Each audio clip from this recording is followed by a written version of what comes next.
Channel Sunita Sharma, मन की बातें मन के काम। तो गुड मॉर्निंग है सबको, और सबको बट सावित्री की बहुत बहुत शुभकामनाएं। तो आज है बट सावित्री, और बट सावित्री का व्रत हमारे यहाँ एमपी में बहुत धूमधाम से मनाया जाता है। तो मैं भी रेडी हो गई हूँ, सुबह 8 बज रहे हैं, जल्दी उठ के पूजा वूजा का सामान बना लिया है, रेडी हो गई हूँ। और वीडियो शुरू करने से पहले अगर अभी तक आपने मेरे चैनल को सब्सक्राइब नहीं किया है तो कर लीजिएगा, बहुत अच्छे वीडियो देखने को मिलेंगे। तो बट सावित्री का व्रत जो है सुहागिन स्त्री करती है, और मैं आपको लेकर चलती हूँ मंदिर। तो बने रहिएगा मेरे साथ मेरे ब्लॉग में। और ये मेरी पूजा की थाली हो गई तैयार, अकेले जाना है मुझे, तो ये मेरी पूजा की थाली हो गई रेडी। हमारे यहाँ ये जो होते हैं ना बरगुले, देखो पहले भी दिखाई थी, इनकी पूजा होती है, आपको मंदिर में देखने को मिलेंगे। तो बने रहिएगा मेरे साथ मेरे ब्लॉग में। और मैं चली मंदिर अकेली ही, क्योंकि मेरी बाजू वाली दीदी जल्दी कराई थी पूजा, उनको कुछ काम था तो जल्दी कराई थी, तो मैं अकेली जा रही हूँ। और ये देखिए मैं मंदिर पहुंच गई हूँ। मंदिर में काफ़ी भीड़ थी, मतलब काफ़ी भीड़ थी, क्योंकि सुबह से ही बहुत ज़्यादा गर्मी है। तो सुबह से ही 5 बजे से ही लोगों को पूजा शुरू करना हो गया था, मंदिर आना शुरू हो गया था। और काफ़ी भीड़ रहती है हमारे मंदिर में, बहुत काफ़ी बड़ा मंदिर है, बिल्कुल घर के पास में है, ज़्यादा दूर नहीं है। और ये हम जो कच्चा सूत होता है ना, उसकी ये बांध के फेरी लगाते हैं, 7-5 जितनी जिससे लग जाए उतनी लगाते हैं हम लोग ये फेरी। तो इसकी बहुत अच्छी कथा है जो मैं आपको बताती चलती हूँ। जो सावित्री की कथा, बट सावित्री की व्रत कथा कुछ इस प्रकार के। राजश्री अश्वपति की एकमात्र संतान थी सावित्री। सावित्री ने वनवासी राजा धूम्रसेन के पुत्र सत्यवान से विवाह किया, लेकिन जब नारद जी ने उन्हें बताया कि सत्यवान की आयु आधी है, तो सावित्री ने अपना फैसला नहीं बदला और सत्यवान से सब कुछ जानबूझकर शादी कर ली। सावित्री जब राजमहल के सुख और राज वैभव त्याग कर सत्यवान के साथ उनके परिवार सेवा करते हुए वन में रहने लगी। जिस दिन सत्यवान के महाप्राण का दिन था, उस दिन वह लकड़ियां काटने जंगल गए थे। अचानक बेहोश होकर जब गिर पड़े, तो उसी समय यमराज सत्यवान के प्राण लेने आए। 3 दिन से उपवास में रह रही सावित्री को पता था कि क्या होने वाला है, इसीलिए बिना विकल उन्होंने यमराज से सत्यवान के प्राण न लेने की प्रार्थना की, लेकिन यमराज नहीं माने। तब सावित्री ने उनके पीछे पीछे जाने लगी। कई बार मना करने पर भी वह नहीं मानी, तो सावित्री के साहस और त्याग से यमराज प्रसन्न हो गए और कोई 3 वरदान मांगने को सावित्री को बोला। सावित्री ने सत्यवान की दृष्टिहीन माता पिता के नेत्र की ज्योति मांग ली, उनका छिना हुआ राज्य मांगा, अपने लिए 100 पुत्रों का वरदान मांग लिया। तथास्तु कहने के बाद यमराज समझ गए कि सावित्री के पति के साथ ले जाना अब संभव नहीं है, इसीलिए उन्होंने सावित्री को अखंड सौभाग्य का वरदान दिया और सत्यवान को छोड़कर वहाँ से अंतर्ध्यान हो गए। उस समय सावित्री अपने पति को लेकर बट वृक्ष के नीचे ही बैठी थी, इसीलिए इस दिन महिलाएं अपने परिवार और जीवन साथी की दीर्घ आयु की कामना करते हुए बट वृक्ष की भोग अर्पण करती हैं, उस पर धागा लपेटकर पूजा करती हैं, और इस तरह बट सावित्री का व्रत संपूर्ण होता है। यह व्रत सुबह से ही किया जाता है, निर्जला रहता है जब तक ये पूजा वगैरह नहीं हो जाती, पानी वानी नहीं पीते हैं।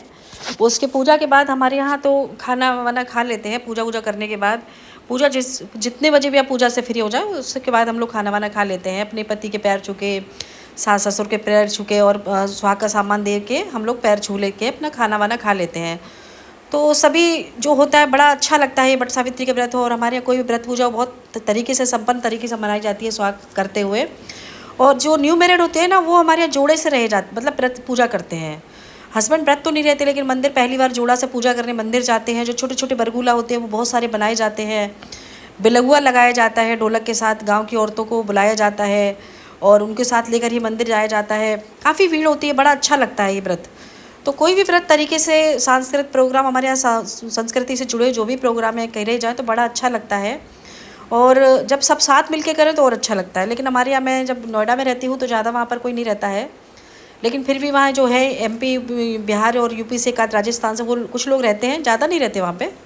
पर हमारे एमपी में बहुत धूमधाम से मनाया जाता है व्रत, बहुत ही धूमधाम से। तो बहुत अच्छा लगता है व्रत। सारी सुहागिनें बढ़िया सुहाग करके आती हैं। और वैसे तो कहावत भी है कि लीपे पोते देहरी और पहने ओढ़े मेहरी, हमेशा अच्छी लगती है। यानी जो सुहागिन औरतें हैं, सुहाग के साथ बिंदी, महावर, मेहंदी, काजल, लिपस्टिक, सिंदूर लगाएं तो बड़ी प्यारी और सुंदर लगती हैं, एक अलग ही रूप देखने को मिलता है। और फिर हमारे यहाँ जब ये पूजा होने के बाद मंदिर में ही जो कोपें होती है ना, बरगद की कोप होती है, छोटी छोटी सी कोपें जो निकलती हैं, तो मैं भी वो ढूंढ रही थी, मैंने कहा मैं भी ले लेती हूँ। और उसके साथ कोपे के हल्के हल्के करके 7 वो लेके 7 चने उनमें से खोट के, जो बरगुला बनाते हैं उसमें से खोट के, तो 7 वैसे पैर के नीचे से हाथ डाल के पानी पिया जाता है, वहीं मंदिर में ही पी लेते हैं। तो हम लोगों ने थोड़ा सा तोड़ लिया था, मिल गया था मुझे थोड़ा सा, तो मैंने तोड़ लिया था, कोशिश की थी। तो इस तरह से हमारा ये सब व्रत संपूर्ण हो गया था। बहुत अच्छा लग रहा था मुझे मंदिर, बहुत टाइम बाद मैं यहाँ व्रत रही हूँ तो मुझे अच्छा लग रहा था। पहला व्रत पड़ा है मेरा बहुत, अब तो मेरे को वहाँ पे ही व्रत होते हैं सारे, तो नहीं कर पाती हूँ मैं। और फिर जब लास्ट में हम लोग जब पूजा हो जाती है ना हमारे, तो हम इनको भेंट के गले लगाते हैं। जैसे बेटी अपने मायके में मिलती है ना माँ से, या ऐसे दोनों तरफ से गले मिल के हम लोग मिलते हैं बरगद के पेड़ से। तो बरगद एक वैसे भी हमारे यहाँ पेड़ पौधों की पूजा बताई गई है, तो वो वैसे ही नहीं बताई गई है। हर पेड़ के नीचे कोई ना कोई देवता का निवास हमारे यहाँ ज़रूर करता है। हमारी जो धर्म में पीपल के वृक्ष के नीचे हो, या बेलपत्र हो, बरगद हो, बहुत सारे पेड़ हमारे यहाँ पूजा के योग्य माने गए हैं। हमेशा पेड़ों की पूजा की गई है। और आजकल तो वैसे भी पेड़ लगाने चाहिए, क्योंकि बिना पेड़ों के कुछ भी जीवन है ही नहीं। आप देख रहे हैं कि कितनी गर्मी हो रही है, बारिश की दिक्कत होती है, तो हमें हमेशा अपने आसपास फलदार वृक्ष लगाने चाहिए। और बरगद का पेड़ ऐसा पेड़ होता है ना जो अपने साए में जाने कितने लोगों को छांव देता है, मतलब इतना घना होता है ना। तो बरगद का पेड़ हमेशा कितना लदा होगा, लेकिन नीचे को इसकी डाल हमेशा नीचे को आती है, मिट्टी से जुड़े हुए होता है बरगद का पेड़। इसीलिए हमेशा घर का मुखिया जो होता है ना, उसको बरगद के पेड़ की तरह होना चाहिए, उसके साए में सब लोग महफूज रहें। वैसे ही हमारा बरगद का पेड़ होता है। तो बहुत अच्छा था, मतलब मुझे बहुत अच्छा लगा। बहुत दिनों बाद मैं अच्छे से पूजा कर पाई हूँ।